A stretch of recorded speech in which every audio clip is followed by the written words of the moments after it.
नमस्कार, सादर प्रणाम, जय बद्रिशाल। दोस्तों, हाँ, ये वीडियो ज़्यादातर पूर्व सैनिक और सेना में सेवारत सैनिकों के लिए होने वाला है। अ, मेरा एक विचार है कि जैसे हम देवभूमि उत्तराखंड के जनपद चमोली, कर्णप्या के तहसील के अधीनस्थ रहते हैं, लेकिन यहाँ पर लगभग 30 किलोमीटर के इलाके में हमारे लिए कोई जो है कैंटीन की सुविधा उपलब्ध नहीं है।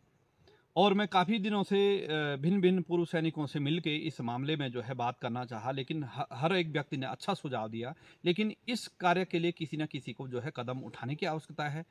उम, पूर्व सैनिकों के जितने भी संगठन हैं, सबको मिलकर ये कार्य करने की आवश्यकता है।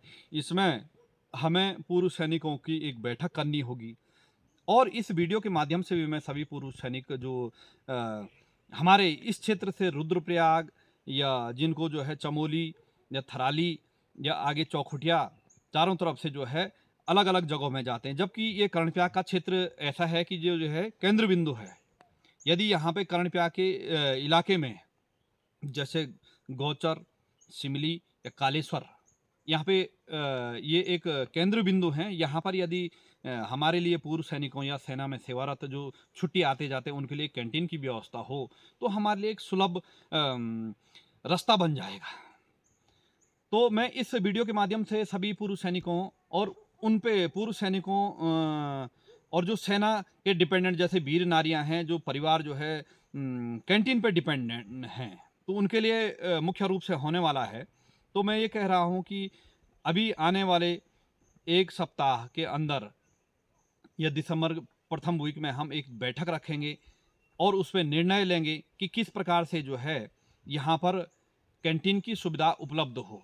इसके लिए हम पूर्व सैनिकों को ही कदम उठाना पड़ेगा। इसमें जो है कोई केंद्र सरकार कदम नहीं उठाई, ना कोई राज्य सरकार उठाएगी, ना कोई जो है जिला प्रशासन इस पे कदम उठाएगा। हमें खुद जो है उनके पास उनकी जो है आँख, कान, नाक खोलनी पड़ेगी कि हम इतने पूर्व सैनिक जो कि अन्य जनपद में जाकर जो है सामान लेते हैं, जिससे कि उस जनपद की जो कैंटीन है उन पे भी भार कम हो और हमारे लिए अतिरिक्त जो है कैंटीन की व्यवस्था हो जाए।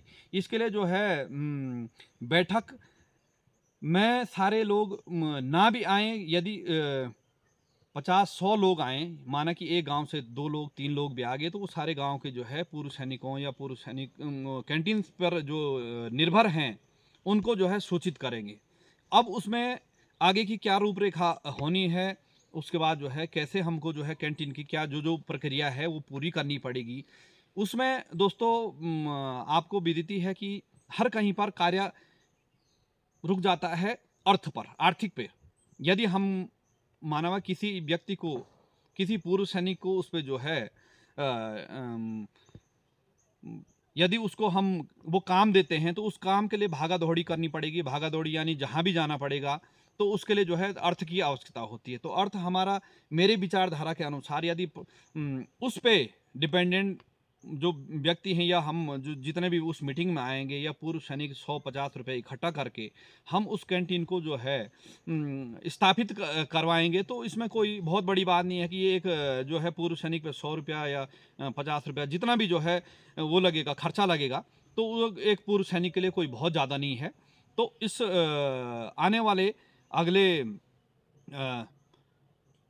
संडे को या सोमवार को जब भी उचित समय लगेगा, तो हम इस पे मंथन करेंगे और विशेष कर सभी जो क्षेत्रवासी हैं, क्षेत्रवासियों का तात्पर्य जो है माना कि कोई पूर्व सैनिक नहीं है, यदि वो इस वीडियो को देख रहा होगा, तो पूर्व सैनिकों तक इस वीडियो को भेजें जिससे कि जो है हम एक कैंटीन की स्थापना वहाँ पे कर सकें। कैंटीन होने से वहाँ पे एक माना कि कोई बाहर में हमारा भाई चाय, भोजन वगैरह की व्यवस्था करेगा, तो उनके लिए भी एक रोज़गार का साधन जो है वहाँ पे होगा। यातायात के लिए जो है जो गाड़ी वाले भाई लोग हैं, उनके लिए भी जो है आय का साधन होगा। तो इस प्रकार से इर्द-गिर्द जो भी दुकानदार लोग हैं, चाहे वो कालेश्वर में खुले, चाहे सिमली में खुले, चाहे गौचर में खुले, तो उनके लिए भी जो है एक लाभप्रद ये काम होने वाला है। तो उसके लिए जो है हमें प्रक्रिया करने की आवश्यकता है और ऐसा नहीं कि हम बोल रहे हैं तो हमें ज़्यादा ज्ञान है। यदि किसी भी कोई बुद्धिजीवी व्यक्ति या कोई पूर्व सैनिक व्यक्ति इस वीडियो को देख रहा है तो वो अपने सुझाव दे सकता है कि इस प्रकार से होना चाहिए और इस प्रकार से इसकी रूपरेखा होगी। जैसे हमने पत्र बना दिया तो उसको जो है क्या-क्या अपने अपने सुझाव रख सकते हैं। जब सारे सुझाव एक साथ होंगे तो उसमें मंथन होगा, जो उसको मीटिंग में जो बैठक होगी हमारी पूर्व सैनिकों की, उसमें हम उस सुझाव को रखेंगे। फिर जो है उन सुझावों के ऊपर चर्चा होगी और जिससे हम किसी चीज़ के मंथन करने से उसका अच्छा जो है हल निकल सकता है। हमने पहले भी बताया कि मित्रों, किसी जनप्रतिनिधि के भरोसे हमें नहीं रहना चाहिए, ना किसी विधायक सांसद कि भाई विधायक खोल के हमें जो है कैंटीन देगा कि ये पूर्व सैनिकों के लिए कैंटीन है, या कोई सांसद खरीद के देगा, खड़ी करके देगा कि जो है आप इस कैंटीन में जो है सामान ले लीजिए। इसके लिए हमें खुद ही लड़ाई लड़नी पड़ेगी, क्योंकि जब तक पूर्व सैनिक जागरूक नहीं हुआ तो तब तक जो है कैंटीन खुलने वाली नहीं है। क्योंकि मैंने देखा जिन जिन क्षेत्रों में पूर्व सैनिक जागरूक है वहाँ पे पूर्व सैनिकों के लिए कि जो है पूरी फैसिलिटी होती है, पूरी सुविधाएं होती हैं। लेकिन जिन क्षेत्रों में ऐसे कर संगठित नहीं हुए पूर्व सैनिक, तो उन क्षेत्रों में जो है उतना सुविधा उपलब्ध नहीं हो पाती है। इसलिए लिहाजा जो है हमारे सारे पूर्व सैनिक संगठित हों इस कार्य के लिए। हालांकि आपकी क्या विचारधारा है वो मैं नहीं जानता हूँ, लेकिन सामान के लिए तो जो है उन्हें भी जाना पड़ेगा। और मैं सत्य बात बताऊँ, जहाँ तक मेरी व्यक्तिगत मेरे व्यक्तिगत कार्य हैं, कार्य का तात्पर्य, मैं आज तक जो है लगभग 1 साल से जो है रुद्रप्रयाग कैंटीन जिस पे हम डिपेंडेंट हैं, उस कैंटीन पर मैं अभी तक नहीं गया सामान लेने के लिए।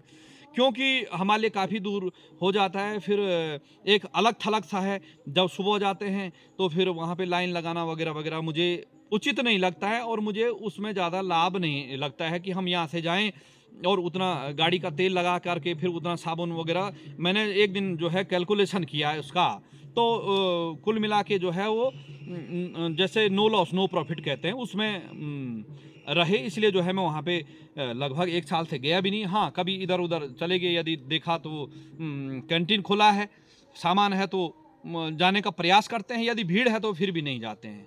तो मेरा सभी पूर्व सैनिकों से विनम्र निवेदन है कि आप जो है इस बिंदु पे चर्चा करें और मंथन करें। हमारा बहुत बड़ा क्षेत्र है, जैसे कर्णप्रयाग क्षेत्र है, थराली का आधा क्षेत्र है, गैरसैंण का क्षेत्र है, नौटी का क्षेत्र है, पोखरी नागनाथ पोखरी का क्षेत्र है, या ये आप सिदोली धनपुर का आधा क्षेत्र है। तो वो उस पे जो है निर्भर हैं। जैसे लंगासू से आगे नंदप्रयाग वाला क्षेत्र है, तो वो हो जो कर्णप्रयाग के अधीनस्थ जो कैंटीन खुलेगी तो उस पे जो है उतने लोग निर्भर हो सकते हैं और अन्य कैंटीनों का जो भार है वो कम हो सकता है। तो हम इस पे ऐसा नहीं है कि हम पहले ही हताश हो जाएं कि नहीं खुलेगी ये होगा। एक बार प्रयास करने से कुछ नहीं हो रहा, प्रयास करना चाहिए हमें और इस पे जो है कदम उठाने की आवश्यकता है। तो जो भी मैंने पहले भी कहा कि जो भी जो है क्षेत्रीय दर्शक हैं तो वो अपने अपने पूर्व सैनिकों, जो आस पड़ोस में पूर्व सैनिकों, उन तक ये संदेश पहुंचा दें कि हमें जो है 1 सप्ताह के अंदर ये बैठक करनी है और इस पे चर्चा करने की आवश्यकता है। इन्हीं शब्दों के साथ अपनी वाणी को विराम देता हूँ। हार्दिक आभार, धन्यवाद, जय विशाल, सादर प्रणाम।